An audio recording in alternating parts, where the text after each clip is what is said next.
Hello students, welcome my YouTube channel শিক্ষা সঙ্গম। আজকে আমরা 28শে মার্চের গুরুত্বপূর্ণ কারেন্ট অ্যাফেয়ার্সগুলো কিন্তু জেনে নেব এই ভিডিওর মাধ্যমে।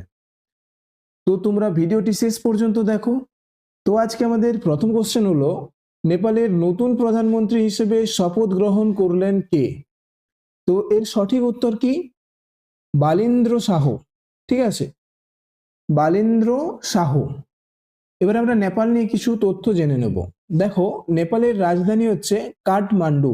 ঠিক আছে, নেপালের মুদ্রা হচ্ছে রুপি, আর নেপালের সংসদ ফেডারেল পার্লামেন্ট।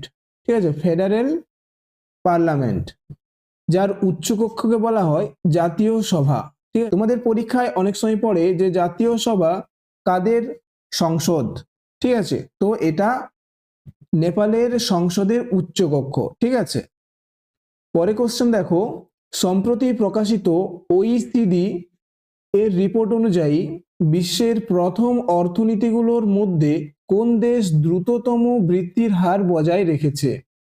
তো এর সঠিক উত্তর কি হবে? Option B, Bharat. তাহলে আমাদের ভারত সম্প্রতি যে প্রকাশিত হয়েছে OECD এর রিপোর্ট, সেই অনুযায়ী বিশ্বের প্রধান অর্থনীতিগুলোর মধ্যে কিন্তু দ্রুততম বৃদ্ধির হার বজায় রেখেছে। ঠিক আছে, তো এই OECD-টা কি? দেখো, OECD হলো organisation for economic cooperation and development.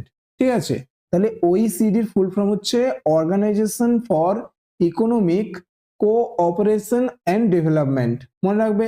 এবং এটি প্রতিষ্ঠিত হয়েছিল দেখো 1961 সালে, এবং এর সদর দপ্তর কিন্তু ফ্রান্সের প্যারিস। ঠিক আছে, ফ্রান্সের প্যারিস হলো OECD-র কিন্তু সদর দপ্তর। পরে কোশ্চেন দেখো, সম্প্রতি কোন রাজ্য industrial park promotion policy 2026 launch করেছে? তাহলে কি industrial park promotion policy 2026 launch করেছে কোন রাজ্য? তো সঠিক উত্তর হবে অপশন এ, রাজস্থান। ঠিক আছে, তাহলে সম্প্রতি রাজস্থান কিন্তু এই industrial park promotion policy 2026 launch করেছে। ঠিক আছে, দেখো, রাজস্থানের রাজধানী কি? জয়পুর। তাই তো, রাজস্থানের রাজধানী হচ্ছে জয়পুর। রাজস্থানের মুখ্যমন্ত্রী হলেন ভজনলাল শর্মা। ভজনলাল শর্মা হচ্ছে রাজস্থানের মুখ্যমন্ত্রী, এবং রাজ্যপাল হলেন হরিভাউ কিষান রাও বাগদে। ঠিক আছে, হরিভাউ কিষান রাও বাগদে। পরে কোশ্চেন দেখো, সম্প্রতি ভারতীয় নৌসেনা হরমুজ প্রণালীতে ভারতের জ্বালানি নিরাপত্তা নিশ্চিত করতে কোন অপারেশন শুরু করেছে? তো এর সঠিক উত্তর হবে অপারেশন ঊর্জা সুরক্ষা। ঠিক আছে, তাহলে এই যে অপারেশন ঊর্জা সুরক্ষা, এটা কিন্তু সম্প্রতি ভারতীয় নৌসেনা এই যে হরমুজ প্রণালী, ঠিক আছে, অর্থাৎ যে ইরানের সঙ্গে যুদ্ধ হচ্ছে এবং যে প্রণালীতে এখন মানে তেল আসা যাওয়া প্রায় বন্ধ হয়ে গেছে, ঠিক আছে, সব দেশকে ছাড়ছে না, সেই হরমুজ প্রণালীতে ভারতের জ্বালানি নিরাপত্তা নিশ্চিত করতে, মানে জ্বালানি আনার জন্য কোন অপারেশনটা নিয়েছে? অপারেশন ঊর্জা সুরক্ষা। ঠিক আছে, অপারেশন ঊর্জা সুরক্ষা কিন্তু এই অপারেশনটা শুরু করেছে। তো আমরা এখন কিছু গুরুত্বপূর্ণ অপারেশন সম্পর্কে জেনে নেব। দেখো, এগুলো কিন্তু তোমাদের পরীক্ষার জন্য খুবই গুরুত্বপূর্ণ। অপারেশন বিজয়, ঠিক আছে, অপারেশন বিজয়, যেটা কিন্তু 1961 সালে হয়েছিল। কি জন্য হয়েছিল, কি উদ্দেশ্যে করেছিল ভারত? গোয়াকে পর্তুগিজ মুক্ত করতে এই অভিযান চালানো হয়। ঠিক আছে, গোয়ায় যে পর্তুগিজরা দখল করেছিল, সেই পর্তুগিজদেরকে মুক্ত করার জন্য, মানে তাদেরকে তাড়িয়ে দেওয়ার জন্য, ঠিক আছে, তাদেরকে ভারত থেকে তাড়িয়ে দেওয়ার জন্য কিন্তু এই অপারেশনটা 1961 সালে কিন্তু করা হয়েছিল। এবং অপারেশন বিজয় নামে আর একটা অপারেশন হয়েছিল, যেটা হয়েছিল 1999 সালে। ঠিক আছে, তাহলে একটা অপারেশন বিজয় হচ্ছে 1961, যেটা হচ্ছে গোয়াকে পর্তুগিজ মুক্ত করতে। আরেকটা অপারেশন বিজয় হয়েছিল 1999 সালে, যেটা হচ্ছে কার্গিলে পাকিস্তানি সেনার বিরুদ্ধে ভারতীয় সেনার অভিযান। তাহলে কার্গিল যুদ্ধের সময় পাকিস্তানি সেনার সঙ্গে ভারতীয় সেনারা যে যুদ্ধ করেছিল, সেই অভিযানটা হচ্ছে অপারেশন বিজয়। ঠিক আছে, operation black tornado. Operation black tornado হচ্ছে 2008 সালে করা হয়েছিল। সেই যে মুম্বাই হামলা হয়েছিল 2008 সালে, সেই মুম্বাই হামলার সময় এই অভিযান হয়েছিল কি জঙ্গিদেরকে দমন করার জন্য।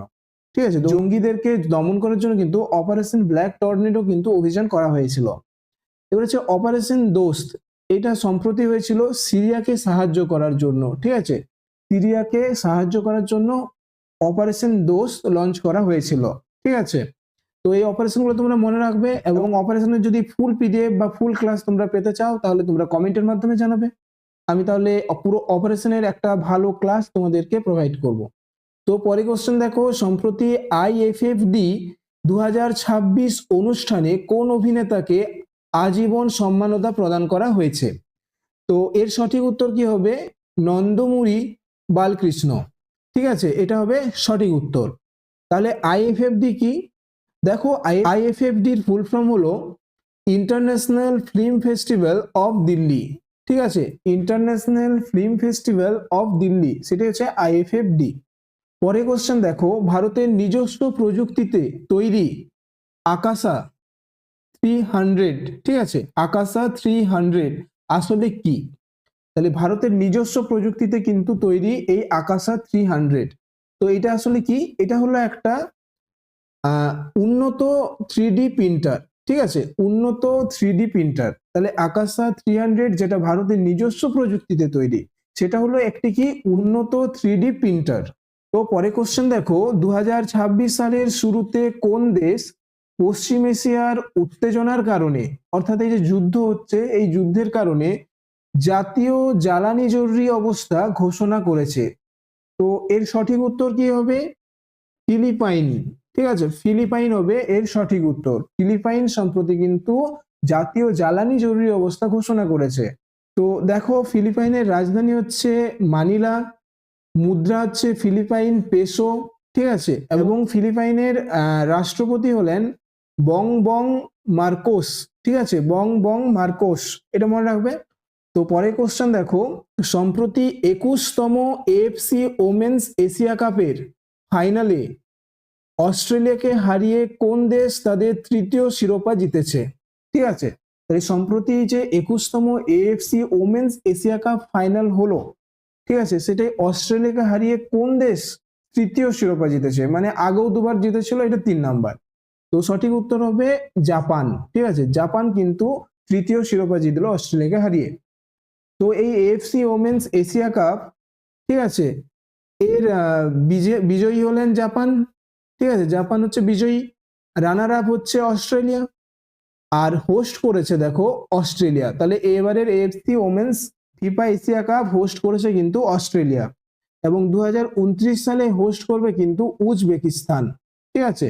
তাহলে এবারে হোস্ট করেছে অস্ট্রেলিয়া, এবং 2019 অর্থাৎ আপকামিং ইভেন্টে তোমাদের এটা যুক্ত হবে যে 2029 কিন্তু হোস্ট করবে উজবেকিস্তান। তো এরকম কারেন্ট অ্যাফেয়ার্স এর ক্লাসগুলো পাওয়ার জন্য তোমরা অবশ্যই চ্যানেলটিকে সাবস্ক্রাইব করে রাখো, আর ভিডিওটি যদি ভালো লেগে থাকে তাহলে একটা লাইক করে দিও। তো দেখা হচ্ছে পরের ভিডিওতে।